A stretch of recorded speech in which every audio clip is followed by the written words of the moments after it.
Good morning, everybody. How you doing today? My name's Andrew. I'm Matt. I'm Tracy. I'm Joel. I'm Grandpa. I'm Megan. I'm Daniel. I'm Mimi. I'm Taylor. And we're some of the Veggie Boys. And girls. And we'd like to thank you for stopping by. Welcome back, everybody. It's so nice to see you. Right now, we are in the process of setting up the farm market. We've pulled everything out of the cooler, and now we're placing things on the shelves.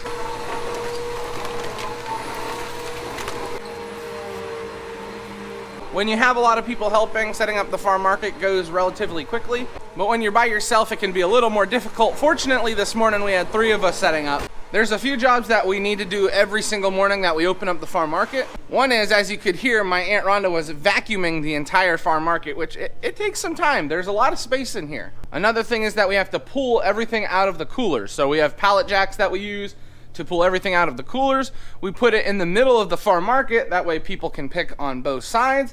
They can take whatever produce they need. Also, we have these shelves over here. Now, we stock a lot of vegetables over on these shelves just to give people more of a variety to pick through. We don't like everything so crowded together. We want people to have an opportunity to look at the vegetables while they purchase them. We do get pretty busy sometimes, so a really big job is filling all this stuff up as the day goes on. Right now, apples are very, very popular. We've kind of moved on from vegetables being the main focus here in the farm market to apples and fall items. So we still are selling a lot of vegetables, but the main focus has shifted to more of a fall mindset. And when you have a business like ours, you have to accommodate your customers. So we've kind of moved over. That's why we have been picking so many pumpkins. We have gourds, we have other stuff outside. Plus we have apples in here. Getting that fall mindset. Oh my, Grammy's got her sinks full of tomatoes over here. What are you making? Or salsa. All right, now is this gonna be hot or mild salsa? I haven't decided. I have to check and see. I sell more mild, so maybe mild.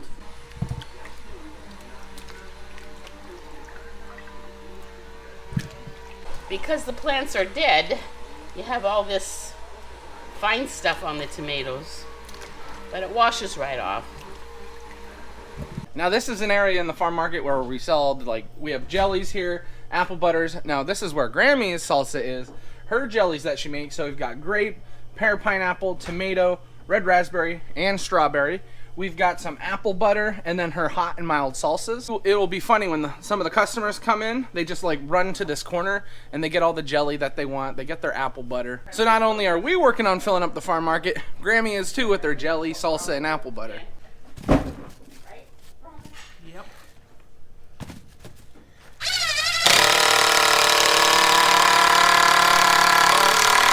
Farm market is all set up and ready for customers. And that brings me down around back because we're setting up to grind feed. First thing we had to do was set our little auger back up that we use. When we had that really bad storm, it knocked it over. And ever since then, we haven't had the opportunity to grind. So now we're getting it set back up.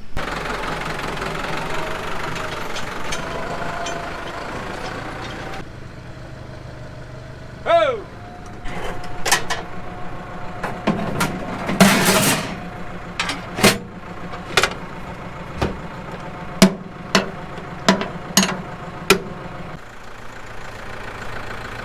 There's a couple reasons why we really like having a grinder. It gives us a sense of freedom because at any time we can prepare food for our animals. Because we have 3 different types of grain that we ultimately grind.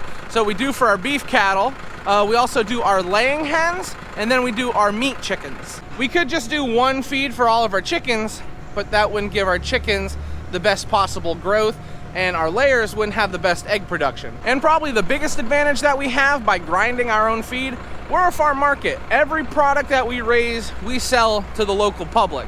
So if we can tell them what our animals ate, you know, the eggs that they have, what chickens laid them, what they ate, the beef cattle that they're purchasing, what they ate, it helps out a lot. It makes the customers feel a lot more comfortable.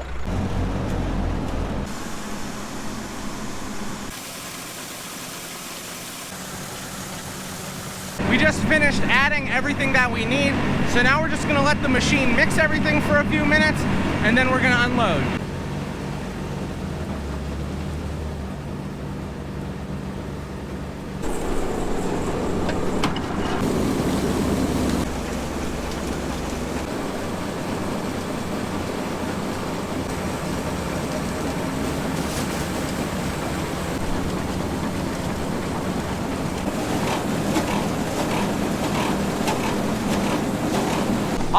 windows, you better do that job good, because you know I could fit through one of these little windows, Daniel, and I could do that job. Oh, I've seen you do it. Did that sound like sarcasm to you?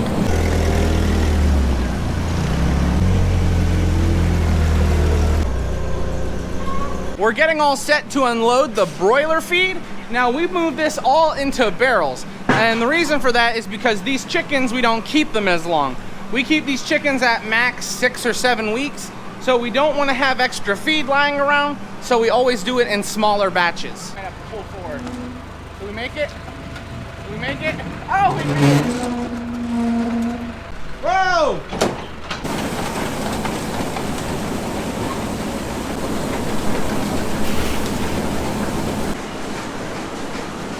Now when it comes to these barrels, there's about 300 pounds of feed in each barrel. Now we have plans to get out to the field today, but before we can do that, we have a lot of orders that we need to fill, and Matthew has been in the cooler working on them. I had to get some cabbage together, some peppers, and when we're putting stuff together for the grocery stores, we sort through it quick to make sure there's no bad ones. Yeah, that's one of the tricky things that no one ever tells you about picking vegetables. As you're picking vegetables, you'll go through picking and you'll be picking fast, and then when you bring them back, there may be imperfections on the peppers that you can't even see. So that's why we always sort through a product before we ship it out, because we don't want the customer to get a bad product, because we want to keep ourselves to the highest standard possible that we can.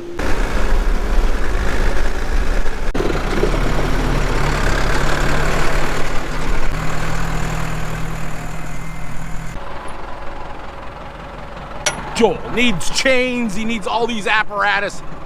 Gotta think. Apparatus. We had a little bit of a problem when we got here. The machine had sunk down into the ground. This is a machine that we use to harvest our potatoes. Now we have a larger potato harvester, but we haven't used it as of recent because we just end up picking them off the ground. We harvest them as we need. This is actually an old rock picker. Yeah, I know the comments are gonna be like, rock picker? Andrew, why don't you pick your rocks with that rock picker? But we've changed it into a potato harvester. We just go through and dig up the potatoes and we drop them on the ground, and then we come through with baskets and pick them up. Andrew, I know where I'm driving. Okay, okay.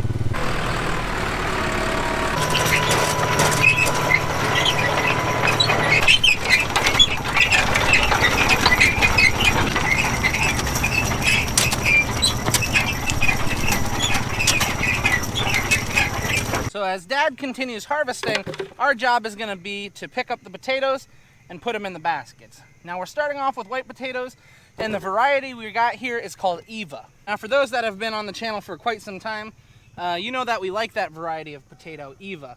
I stopped picking up potatoes for a moment. I wanna show you that our fields are so weird. We were at that end of the field and there was a lot of rocks. Now look at the field. We've literally gone about 100 yards and there is barely any rocks inside this potato soil. Now you can see there's also a lot more potatoes. I'm not sure why there's so much shale at that end, but as you can see, that's not the situation with the whole field.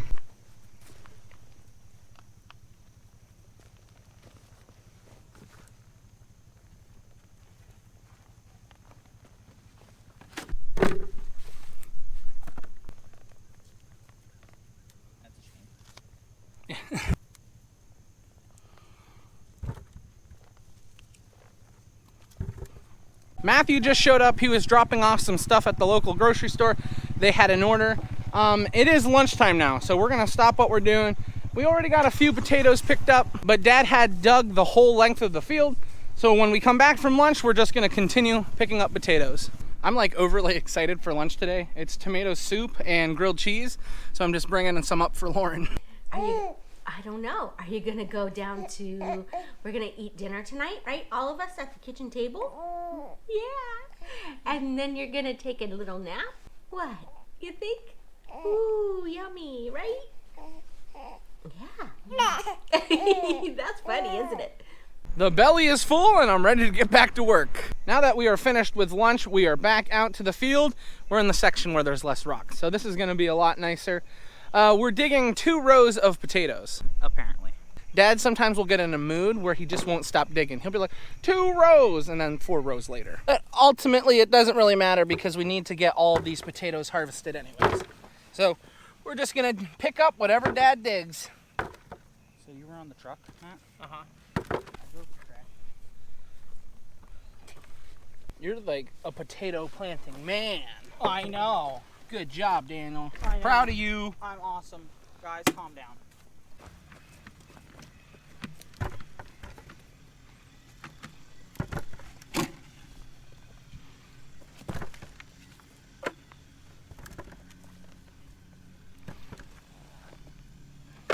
Well, we've just had something happen that hasn't happened in a really, really long time.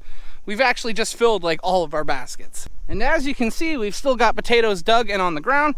So we're gonna have to take all these baskets home and then come out and finish picking these up. And what's amazing is I can't even count how many baskets are here. We've got so many down over that side of the hill, and there's a lot of potatoes. Now last year we had an okay potato crop, but as you can see, some of these potatoes, they're massive. And a lot of them have a really nice size to them, which is what we like to see because that makes it a lot easier to sell these potatoes when they look really nice and they have good size. I call driving. You're telling me you don't want to pick up all these baskets? No. What in the world was that?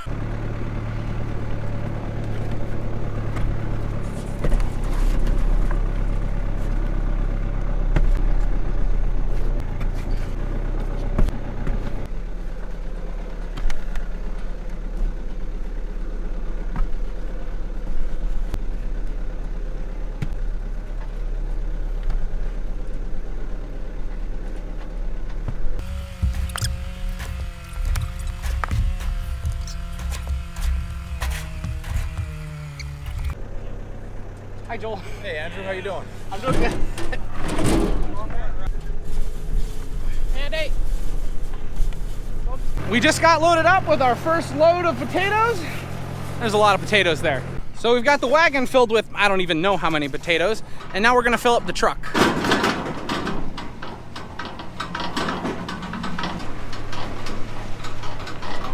I counted the baskets that we had on our wagon. We're at 52, so that brings us to a grand total of 84 baskets of potatoes that we just harvested. And there's still more potatoes back there lying on the ground. Maybe we'll have 100 baskets, who knows? That'd be pretty cool.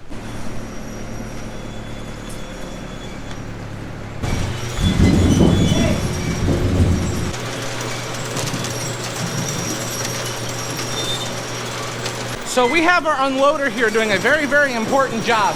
It is slowly unloading the potatoes onto this conveyor.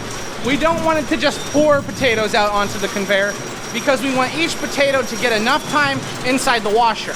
Now, under normal circumstances, if we were storing potatoes, we wouldn't want to wash them. Potatoes store better dirty. However, we have no more potatoes up in the farm market, so we are gonna fill up a few bins in here. They're muddy. Yeah, that's what we're noticing as we're washing them. Some of those were really dirty. And the problem we've had is it's been raining so much that the potatoes never got a good opportunity to dry. So they're a little on the muddy side.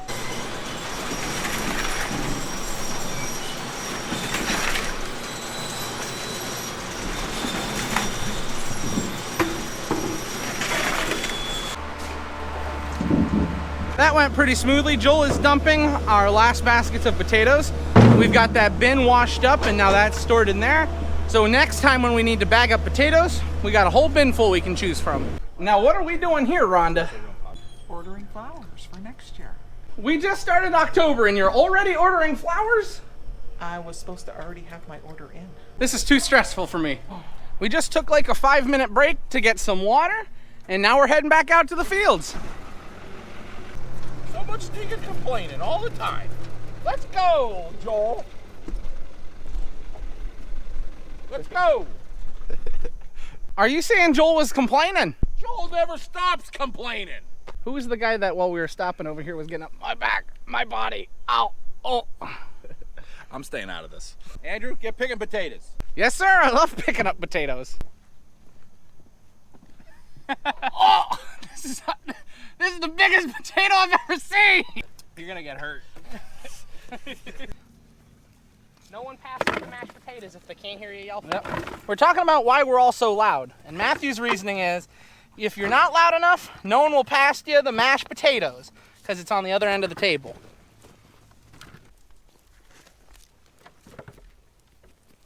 Find really nice potatoes here. It's nice when you go the whole length of the field and you just keep finding nice potatoes. This is what we like. Last year, the potato harvest was not near as nice as this.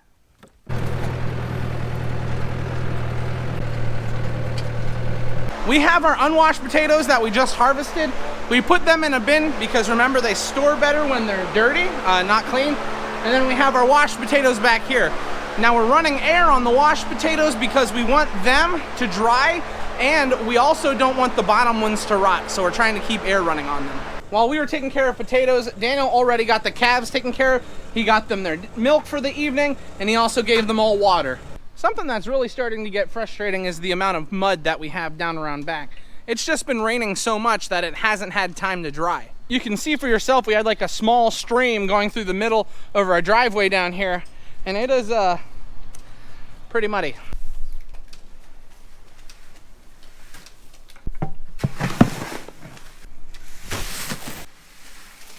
How you feeling today? Groovy.